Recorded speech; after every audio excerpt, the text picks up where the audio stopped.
Hey, what's up? Welcome to another episode of Mike on the Mic, Boston Sports Talk with your host, Mike Molyneux, where I'll be talking everything Boston sports, Celtics, Red Sox, Bruins, Patriots. I'll be talking about it all right here on my web show. In this episode, I'll be talking about the Red Sox getting ready to start the 2012 season. Just say a little bit about the Red Sox, coming off of last year where last year's offseason, they tried to put together the best team possible. With the additions of Carl Crawford and Adrian Gonzalez. They thought, they had one of the best offensive teams in the league. They thought their pitching staff was looking pretty good, but John Lester, Beckett, Buck Holtz. They had John Lackey looking to bounce back from a rough start to his Red Sox career, and Daisuke Matsuzaka, who never know what to expect from him, but they looked like they had a strong starting five last season. The bullpen looked pretty strong as it could be last season as well. They had Papelbon closing out games. They had guys who seemed like they could get the job done when their name was called upon to come into games last season. And we all know how last season turned out with the collapse in September, but I won't get into that too much. But this upcoming season brings upon a whole new bunch of different obstacles this year's Red Sox team have to overcome, especially bouncing back from last season's demise. The main guys are back. Dustin Pedroia, Ellsbury coming off a great season from last year. MVP type season. Adrian Gonzalez is back. Ortiz is back. Hopefully you have a healthy Kevin Youkilis. The team's looking pretty good. Once again, you would think that this should be one of the best offensive teams in the whole league, especially the American League.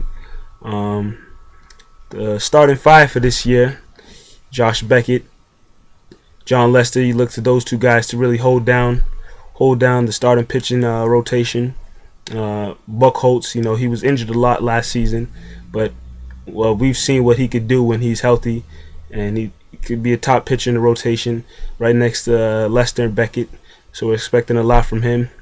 And then you got Daniel Bard. And when it comes to Daniel Bard, when we saw Papelbon leave in the offseason, many expected, all right, this is Daniel Bard's time to step up, take over, become the Red Sox closer for the upcoming seasons.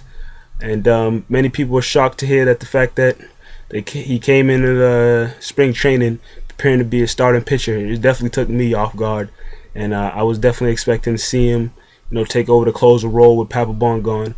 But he's a starting pitcher now. Him and Felix Doubront will hold down the last two spots, number 4, number 5 spots, as John Lackey's out with his elbow injury and was still waiting for Daisuke to get back healthy to where he once was. So, it definitely took me by surprise to know that Daniel Bard was not going to be the closer.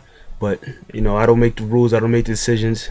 The new manager, Bobby Valentine, handles all of that. And then, on top of that, you bring in a new closer, Andrew Bailey, who was supposed to take over Papelbon's role. But now, to come to find out, he's going to be out for a couple months after having surgery on his thumb. So, it kind of left the closing spot kind of out of loop. Who's going to take over that role? But sources are now saying that Alfredo Aceves, who came into spring training possibly going to be a closer, possibly going to be a starting pitcher, then losing out on that race with Doubront and Bard. Thought he was going to be a guy coming out the bullpen who eat up in maybe 2, maybe 3 innings. Now he's going to be the closer until Andrew Bailey gets healthy. So I think Alfredo Aceves has showed that he can make good pitches when he's called upon and really handle himself while he's in the game. But to see him, I don't have a problem with him being a closer for the upcoming season. I don't think anybody else in the bullpen could really step up and take that role over Alfredo Aceves. I think he can handle it until Andrew Bailey comes back. So expect to see him do good out of there. For this season coming up, Carl Crawford, hopefully he can get healthy and come back to playing like he once did all those years he's with Tampa Bay. Last season he struggled. Some people saying, "Oh, horrible sign, horrible sign." I gave him a pass because sometimes you go to a new team after being with another organization for so long. Get to a new team, and you kind of all mixed up and shaky, and he didn't have a good season last year. So hopefully this year, whenever he comes back from his wrist injury, hopefully we'll see Carl Crawford from 2007, 2008, where he was doing great things with the Tampa Bay Rays. But all in all, I don't expect the Red Sox to fall out of the race like they did last season. I expect them to hopefully, finish on top of the division over the Yankees, over the Rays. I expect them to make a deep playoff push. But, that's many months away. All we can do is look at now, tomorrow, opening day. John Lester takes the mound against a great Justin Verlander. But all I can wish the Red Sox good luck, and I know I'll be watching their games, most of the games. Many of you will be watching as well. And upcoming episodes from Mike and Mike, Boston Sports Talk. Celtics will be getting ready to start their playoffs, and we don't know what seed they're gonna have. Bruins, they've been playing shaky over the last couple months. Couple wins here, then couple losses. Back and forth like that. So we'll see what happens when they enter the playoffs as well.